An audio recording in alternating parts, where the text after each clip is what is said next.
Hey YouTubers, it's Charlie. This is going to be my Arrow episode 1 video, totally back to season 1 quality, totally love the episode, just careful for spoilers if you haven't seen it yet. We finally found out what Laurel's promise was, and we got a big deep cut for the list. So I think the list is very important for Prometheus's character, like they're connected to someone who Oliver killed, just because Mark Guggenheim, the producers, have said that Oliver bears a measure of responsibility in the creation of Prometheus. So the big left turn of the episode is that he's killing again, like he felt guilty for not killing Damien Darhk when he had the chance before he was able to kill Laurel. That's kind of like him returning back to the pilot. They kind of did the same thing in the Flash episode, where like they go back to the pilot episode. Dropping bodies hardcore. They even killed somebody in that Flash pilot too, and in the Flash episode. So 2 big deaths in the CW DC universe this week. But all signs are pointing towards the list being one of the big MacGuffins of the season. So we'll circle back around to that, but just think about all those names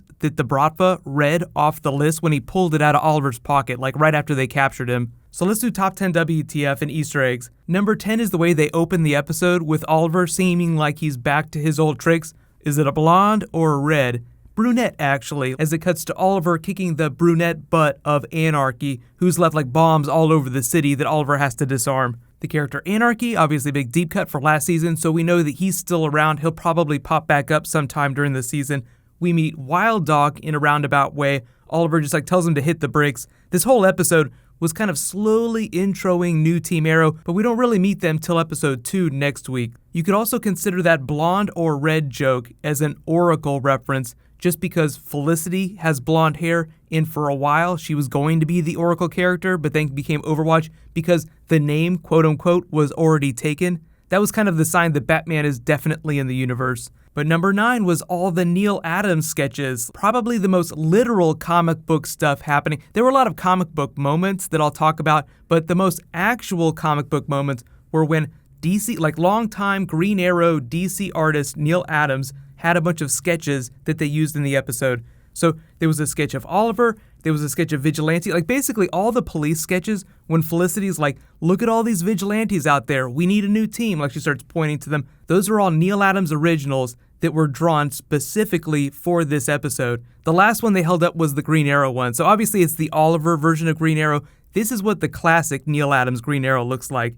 But number 8, meet Wild Dog. They just brought him back in Green Arrow Rebirth. There's like this Wild Dog militia, if you've been reading that. So the way they've teased him is that his superpower is guns. In the comics, he's someone who inherits a lot of money after people close to him die. So he uses that money to buy guns to fight the mob. Like he uses that money to fight the mob. So he's like the definition of DC street level hero who is very happy to gun bad people down Punisher style. So because killing is back on the table, so to speak, during Arrow Season 5, it'll be interesting to see how they address that. Because Oliver wants to kill again, Wild Dog is hardcore with the guns, so we'll see. But obviously you expect them to stop killing people by the end of the season. Number 7 is Mayor Oliver Queen marathoning West Wing to learn how to be mayor. He just treats it like a complete joke. It's totally funny the way he talks about it in this episode. I'm using it to get intel to help me as the Green Arrow at night. He's kind of doing the same thing that Iris West is doing with Wally in the Flashpoint timeline on The Flash. So like she's using her contacts as a reporter to source cases for Wally to track down as the Flash. Oliver's been using his time as mayor to gain intel on criminals to take down as the Green Arrow. So the whole problem here though is that he's a one-man team, so he just doesn't have enough hours in the day to do all the stuff he needs to do as mayor and as Green Arrow. So that's why there's all the crap in the paper about him. Speaking of which, number 6, he goes to see Quentin, who's fallen off the wagon. Where's Donna? She's in heaven. It was a nice joke. Like, there's no way they're gonna kill Felicity's mom off screen. Even if you didn't like her character, that would still be a little upsetting. Like when big stuff that should happen on screen happens off screen. No, relax. Heaven is a casino. It's just basically them telling you that Quentin has been pretty terrible the last couple of months. Mark Guggenheim joked that their goal each season was to give Quentin a new job, the way Tom Cavanaugh comes back every year with a new personality. So they weren't able to do that during season 4, but like the first season he was a detective, then season 2 he became police captain, then he got suspended, he was fired. So now it seems like this season he's going to be he's going to be working with that special crime unit. They have like a special crime task force that's going to report directly to Mayor Oliver Queen that is totally down with helping vigilantes.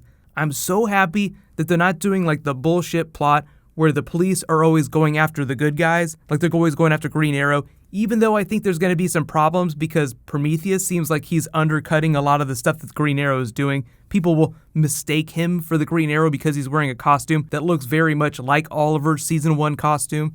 But because of the way the show works, you kind of need to address what's going on at the police station. So I believe that this is Felicity's new boyfriend. So like they're good people in the police station. They won't be fighting Oliver. But there is the twist with Felicity's boyfriend. So we'll see how that works out. And Prometheus killed one of them at the end of the episode. So already they're under siege.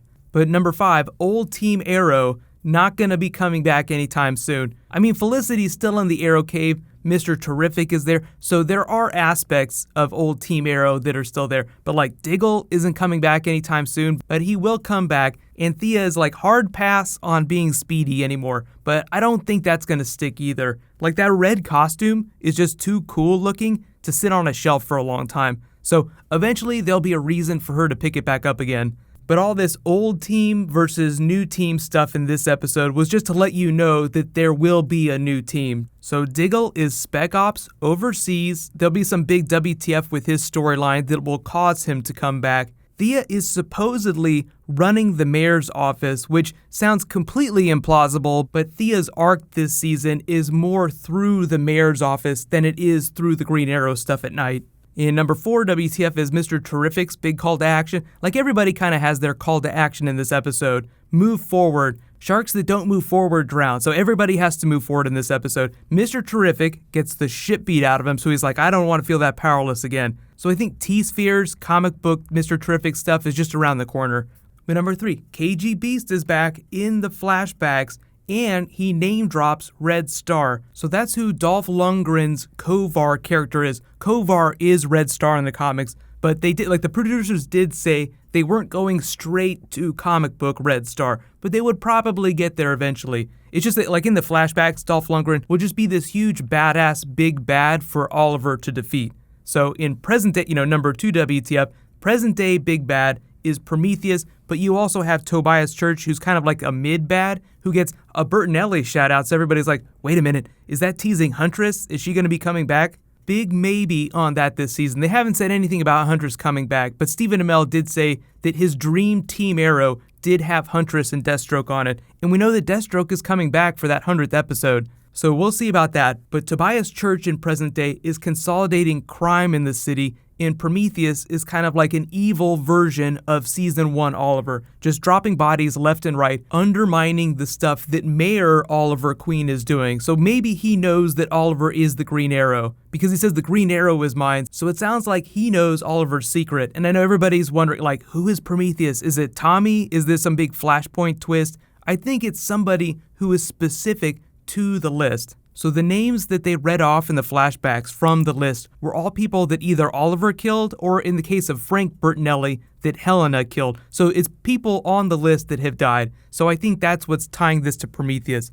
So he or she is somebody who is related to or connected to somebody that was on the list and is dead now because of what Oliver did during season 1. So when you're thinking about who Prometheus might be, just keep your theorizing within that scope. People that are tied to the list specifically, especially season 1. But number 1 WTF, Laurel's promise is revealed. So it's kind of like a meta thing where she says, don't let me be the last Canary. So it's kind of like she's telling him to form the new team. But the meta thing about Canary is that she could be talking about actual Canary, like somebody to take up the mantle of Black Canary. Don't let me be the last Black Canary, and don't let me be the last canary in the coal mine. So coal miners would use canaries like as an early detection warning signal for when hardcore shit was going down. So that's kind of like the new team aspect of that promise. Make sure you form a new team. But you can take that new version of Black Canary with a grain of salt. I don't think that anybody's going to become the Black Canary anytime soon. But the other co-showrunner, Wendy Miracle, said something weird in an interview, and it may have been misinterpreted, or she may have just been making a turn of phrase when she said Laurel was returning, but she made it sound like she was coming back to the show alive in present day. So it's like, wait a minute, that doesn't make any sense. That's not what you said at all last season. So very confusing as to what's going on with Laurel based on what they've said. But for now, the only time I think that Laurel's going to show up in present day is either part of a Legends of Tomorrow plotline, which is actually premiering next week, or two, it's going to be Earth 2 Laurel Black Siren during the 100th episode, because it seems like there's a bunch of Earth 2 stuff happening during the big 4-night crossover. Like we're going to see Earth 2 Robert Queen, who is the Green Arrow of that Earth. So that's like a completely separate thing. That'll be episode 8. We got to meet the new team next week, so we'll focus mostly on that stuff for now. But let me know, what did you think about the episode? New trick arrow, parachute arrow. They have to have at least one new trick arrow every year. Boxing glove arrow is still my favorite. But the most comic booky thing, I totally love this part of the episode, but it wasn't the biggest because the big action set piece was really cool. But the most comic booky twist was Tobias Church capturing Mayor Oliver Queen as bait for the Green Arrow. Oh, I don't think he's coming. I think he's pretty tied up right now. That's like the most comic booky thing ever. It was totally great. I love it when they do that every once in a while. But I definitely like the dynamic. I feel like they've course corrected on a lot of the soapiness from last season. They're definitely going hardcore season 1 in terms of the way they construct the episodes and the narrative this season. So if you're a big fan of Arrow seasons 1 and 2, I feel like season 5 is where you should get back on if you've stopped watching. So really hyped. There's going to be way more crossover stuff happening next week too, because Felicity is going to show up during the episode of The Flash where Barry's like, oh my god, I changed everything because of Flashpoint. So she'll show up there. I would expect the same type of small crossovers to be happening before the big 100th episode. So what's going to happen is next week, obviously Flash and Arrow are coming back for episode 2, but Supergirl is premiering on Monday, and then Legends of Tomorrow is premiering on Thursday. So I'll just remind everybody what the schedule is when I post my next Flash video, because there is a Flash trailer video that I'll do in a little while. So we got new Luke Cage coming, New York Comic Con is happening, so a whole bunch of stuff is going to drop this weekend. Be sure to subscribe to get everything. But congratulations to this week's giveaway winner, Elliot R. King. You win a $20 Amazon gift card. So there is a new round of the DC giveaway that starts now. All you have to do to enter is be a subscriber and leave a comment on this video. So I'll remind everyone about the DC giveaways when I post DC videos. So next video will probably be that Flash trailer. Then I have some Luke Cage that I want to post. And then we'll see like what starts dropping at New York Comic Con. They just announced the big Wolverine stuff. So a lot of comic book stuff happening, Marvel and DC this week. While you guys wait for that to post, you can click here for my Flash episode 1 video. And you can click here for my Iron Fist teaser trailer. Thank you so much for watching, everybody. Let's high five. I'll see you guys tonight.